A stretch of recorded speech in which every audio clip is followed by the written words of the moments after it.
E aí galera, tudo bom? Então hoje a gente vai para a nossa primeira aula da disciplina de Química Inorgânica, falando sobre a unidade de estrutura atômica. Então nessa unidade a gente vai ver o principal desenvolvimento da estrutura atômica, que consiste em 3 etapas. A primeira é a descoberta da natureza elétrica da matéria, a segunda corresponde à descoberta do núcleo e a terceira que é a descoberta da quântica, da teoria quântica. Então vamos começar aqui. A parte 1, a natureza elétrica da matéria. A descoberta da natureza elétrica da matéria, ela se deve a esse tubozinho aqui que é chamado tubo de Geisler. Esse tubo de Geisler, o que ele é feito? Ele é constituído por um gás a baixa pressão, que a gente chama de gás rarefeito, dentro de uma ampola, que é um recipiente de vidro selado, e por dentro desse recipiente de vidro você vai ter um eletrodo positivo e um eletrodo negativo passando por dentro dele. E essa diferença de energia potencial faz surgir um raio luminoso, que vem de um eletrodo negativo, que é chamado de cátodo, em direção ao eletrodo positivo, que é chamado de ânodo. Devido ao fato do raio ter origem no cátodo, esse raio é chamado de raio catódico. E foi a partir desses raios catódicos que foi descoberto o elétron. O J.J. Thomson, que era um cientista, ele começou a investigar a natureza desses raios catódicos através de uma variação do tubo de Geisler, que eram chamadas ampolas de Crookes. O que modificava a ampola de Crookes? Você tinha agora, na primeira variação que ele fez, a presença de um obstáculo na frente. Aqui a gente está vendo como se fosse representando uma cruz de malta. Então, qual foi o primeiro experimento? Ele colocou esse obstáculo na frente do cátodo e ele percebeu que do lado oposto aparecia uma sombra. E com isso ele pode ter a primeira conclusão da natureza do raio catódico. Se ele forma sombra, significa que ele se propaga em linha reta. Segundo a variação do experimento, ele colocou uma ventoinha na frente do raio.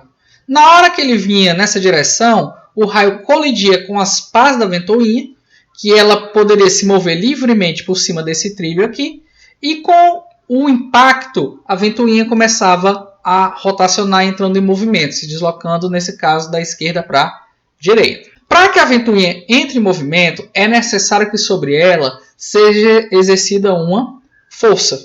E para ter uma força, é necessário que o corpo ele tenha uma massa para transmitir esse movimento.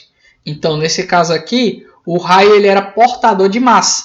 E ele seria, no caso, formado por partículas. Na terceira variação do experimento, o J.J. Thomson ele pegou a ampola de Crookes e fez o raio passar entre duas placas que ele carregava com uma diferença de potencial. Então, vamos ampliar aqui para ver.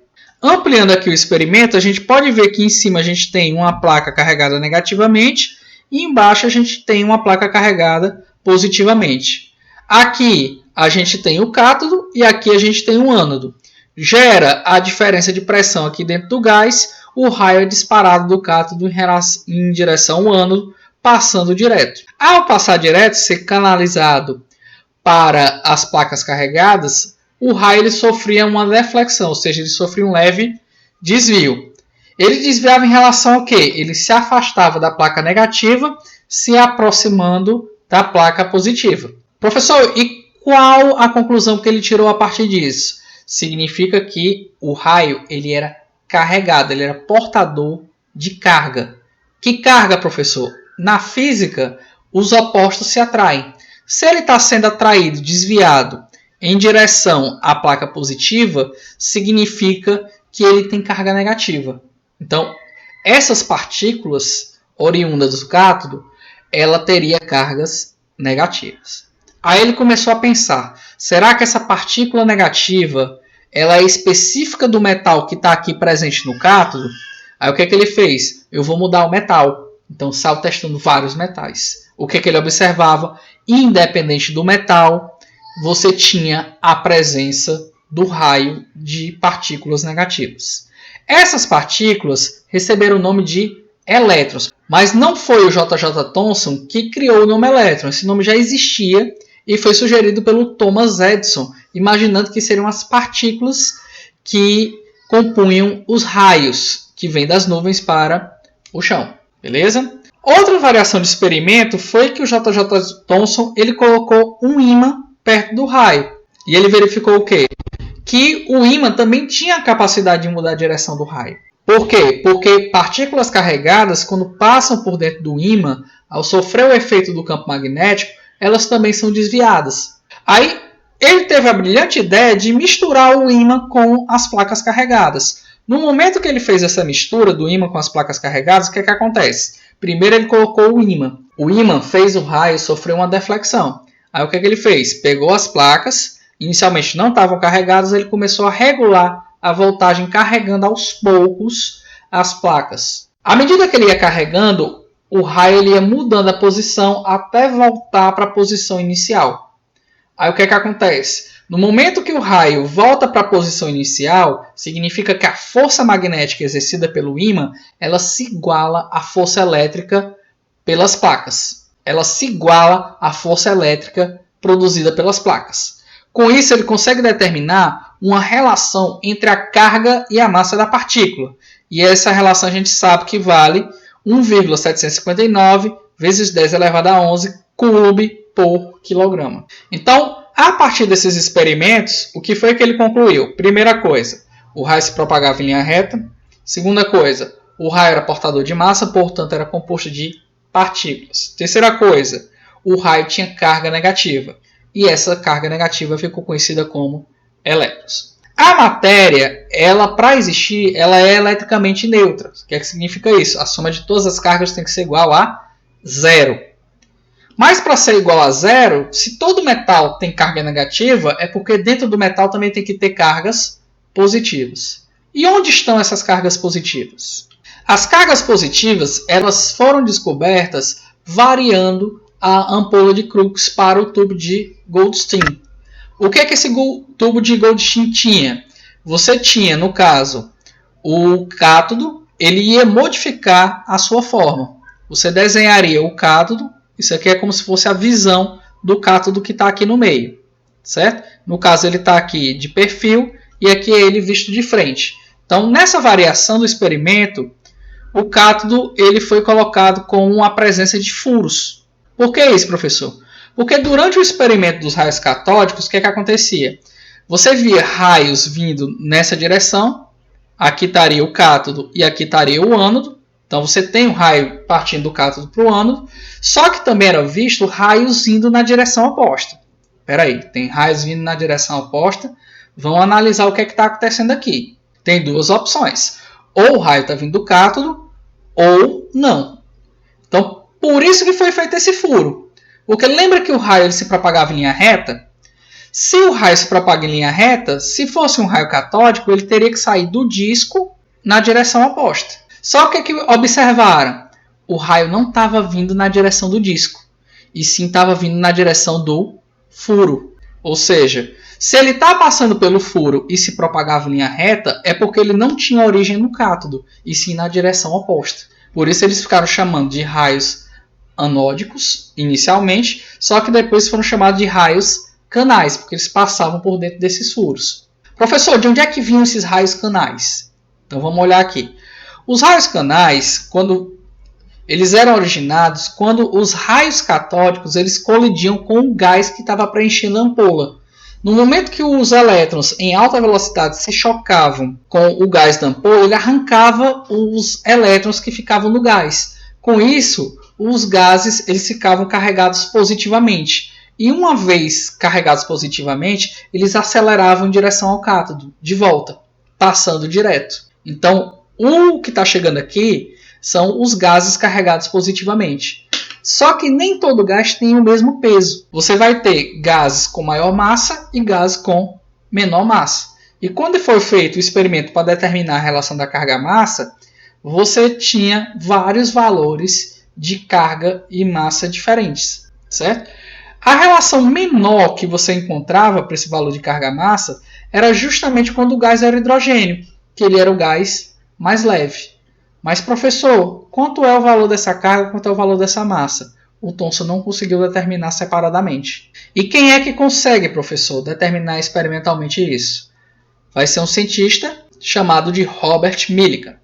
O Robert Millikan, para tentar descobrir a carga do elétron, a carga da partícula negativa, o que ele fez?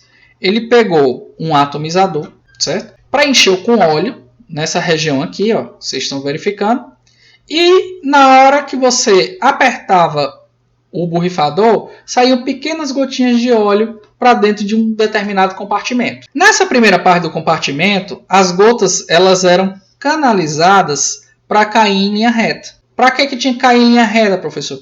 Para o observador, o Millikan no caso, ele conseguia observar a partir desse telescópio. Beleza, mas o que é que ele conseguiu concluir com isso, professor? Quando a gota caía, nesse compartimento aqui, você pode observar que tem duas placas azuis. Essas placas eram condutores elétricos, elas conseguiam ser carregadas.